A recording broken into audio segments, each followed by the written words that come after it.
Hello students, welcome to maths by Tushar Srivastava. आज मैं आपको पॉलिनोमियल का एक न्यू कंसेप्ट लेके आया हूँ बताने के लिए।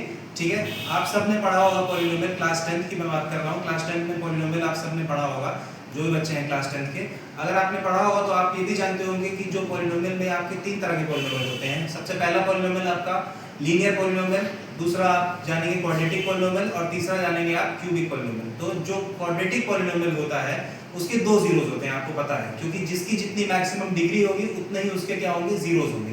तो क्वाड्रेटिक पॉलिनोमियल में मैक्सिमम डिग्री 2 होती है, तो उसके जीरोस भी कितने होते हैं, मैक्सिमम 2 होते हैं। मिनिमम 1 भी हो सकता है, बट मैक्सिमम जीरोस कितने होंगे, 2 होते हैं।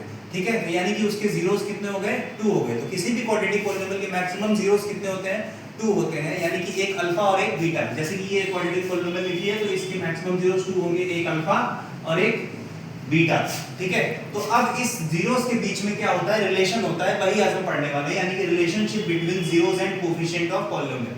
सबसे पहली चीज ये लाइन कोएफिशिएंट क्या होता है। तो देखिए, जो भी आपके वेरिएबल लिखे हुए हैं, यानी कि ये x हो गया, x स्क्वायर हो गया, इनके आगे जो नंबर्स लिखे होते हैं ना, ये इनके आगे जो नंबर्स लिखे होते हैं ये होते हैं आपके कोएफिशिएंट विद साइन। यानी कि x का कोएफिशिएंट क्या होगा, +7, x स्क्वायर का कोएफिशिएंट क्या होगा, आप कुछ नहीं आगे तो 1 मानेंगे।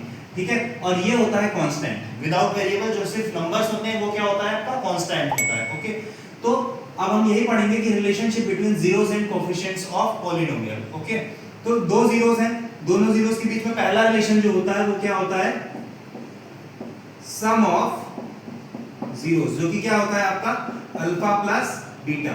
और दूसरा क्या होता है, प्रोडक्ट ऑफ जीरोस, जो कि क्या होता है आपका अल्फा इंटू बीटा होता है। ओके, तो सम ऑफ द जीरोस क्या होता है, देखिए सम ऑफ द जीरोस ये होता है क्या, coefficient of x square, x minus में, कोएफिशिएंट ऑफ x माइनस में, और नीचे क्या आएगा आपका coefficients of x square. Okay, तो ये 2 तरह के आ गए। ये पहला रिलेशन हो गया जो कि क्या होता है अल्फा प्लस बीटा, यानी कि सम ऑफ द जीरोस। और दूसरा क्या होता है, product of the zeros. Product of the zero में मल्टीप्लाई होता है जीरोस का, उसमें क्या होता है, उसमें आता है आपका कोएफिशिएंट कांस्टेंट अपॉन में coefficients of x square. Okay, तो इसको आप इस तरह से भी लिख सकते हैं कि देखिए ये क्या हो गया, सम ऑफ द जीरोस यानी कि अल्फा प्लस बीटा, जिसमें हो गया माइनस में कोएफिशिएंट ऑफ x अपॉन में कोएफिशिएंट ऑफ x स्क्वायर, और प्रोडक्ट ऑफ द जीरोस जो कि हो गया अल्फा बीटा, जो कि होता है कांस्टेंट अपॉन में कोएफिशिएंट ऑफ x स्क्वायर। इसको क्या लिख सकते हैं, -b/a, और इसको लिख सकते हैं हम लोग क्या, c/a।